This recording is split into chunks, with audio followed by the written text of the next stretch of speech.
जय श्री कृष्णा। राधे राधे। बैसाख के पावन पवित्र महीने में कथाओं का श्रवण करने मात्र से कहा जाता है वेदों का पठन पाठन का पूरा फल मिल जाता है और सदा सर्वदा जीवन में नवग्रहों की दशा सुदृढ़ हो जाती है और खुशियां परिवार में सौभाग्य के रूप में सदैव बनी रहती हैं। तो देर न करते हुए बैसाख महीने में सुनी जाने वाले सभी कथाओं का हम रसवादन कर लेते हैं। सबसे पहले गणेश जी महाराज की कथा सुनेंगे। गणपति गजानन के अनुसार एक नगर में एक राजा राज्य करते थे, जिनकी 2 रानियां थी। बड़ी रानी बहुत ही घमंडी थी और कुटिल स्वभाव की थी और उसके 2 पुत्र थे। और छोटी रानी बहुत ही विनम्र और दयालु थी। वह गणेश जी महाराज की परम भक्त थी। वह हर दिन गणेश जी महाराज की पूजा आराधना बड़े ही प्रेम पूर्वक मन भाव से करती थी। लेकिन उसकी जिंदगी में सबसे बड़ा दुख ये था कि उसकी कोई संतान नहीं थी। बड़ी रानी जो है चिड़चिड़ी थी, इसलिए जलन के कारण वो छोटी रानी को पसंद नहीं करती। राजा का छोटी रानी के पास जाना उसे बिल्कुल भी बर्दाश्त नहीं होता। एक बार राजा तीर्थ स्थान पर जाने लगे तो बड़ी रानी बोली कि एक बार मेरे साथ चलिए। लेकिन बड़ी रानी ने उनके साथ जाने से मना कर दिया और कहती है कि आप अकेले ही चले जाइए और हम दोनों यहाँ पर राज्य का मिलकर कार्यभार संभाल लेंगे। राजा ने अपनी रानी से पूछा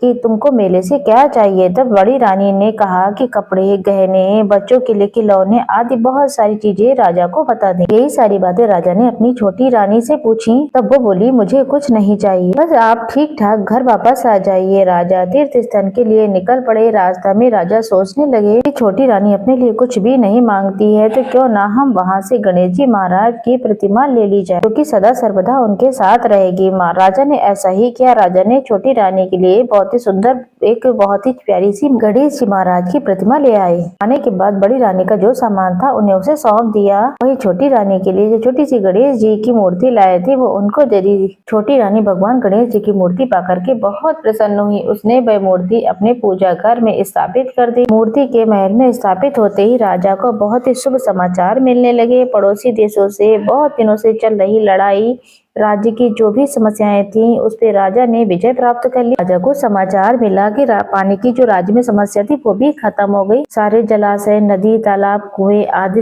वह सब स्वच्छ पानी से भर गए और साल की फसल भी बहुत अच्छी हुई। कुछ महीनों के बाद छोटी रानी को गर्भ ठहर गया। राजा बहुत खुश थे। बड़ी रानी को यह बात पता लगी तो छोटी रानी गर्भवती है तो उसे बड़ी ही जलन होने लगी। वह नहीं चाहती थी कि छोटी रानी को कोई बच्चा हो। बड़ी रानी सोचने लगी उसे गणेश जी भगवान प्रतिमा रूप में हमारे घर आए हैं, तभी से इस राज्य में सब कुछ अच्छा हो रहा है। उसने अपनी दासियों को मूर्ति चुराने को कहा। दासियां बड़ी ही हैरानी की उसने अपनी दासियों को मूर्ति चुराने को कहा। दासियां बड़ी ही रानी की आज्ञा को पाकर के मूर्ति चुराने के लिए महल में से मूर्ति चुरा कर ले आई। बड़ी रानी ने वो मूर्ति पास के कुएं में गिरवा दी। रातों रात उस जगह पर एक बहुत बड़ा जंगल सा बन गया। उस पेड़ में उस जगह से एक पेड़ निकल आया। उस पेड़ पर एक ही फूल खिला, वो भी फूल जो था वो सोने का था। सुबह जब सबने पेड़ देखा सभी आश्चर्यचकित हो गए। उस पर सोने का फूल देखकर सबके मन में लालच सा आ गया। सभी लोग उस फूल को लेने की कोशिश करने लगे पर फूल किसी के हाथ में नहीं आया। जब राजा को इस बात का पता लगा तो वो भी बड़ी रानी के साथ में वहां पर पहुंचे, लेकिन फूल को वो भी नहीं तोड़ सके। फिर छोटी रानी वहां पर बुलाया गया। रानी आई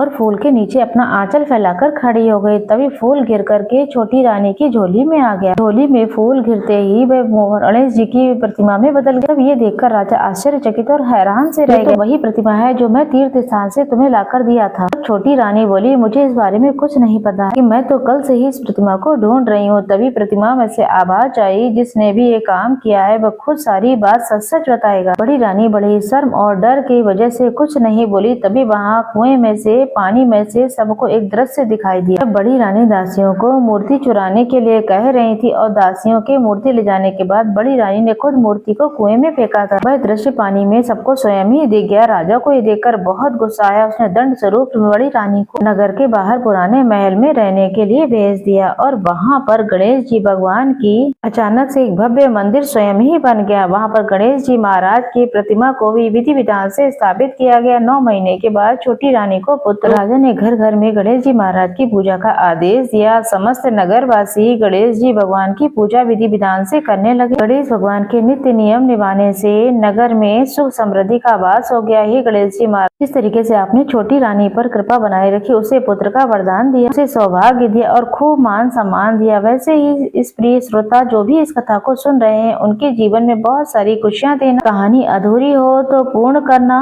और सभी के जीवन में ढेरों खुशियां बनाए रखना। तो बोलिए गणेश जी महाराज की जय।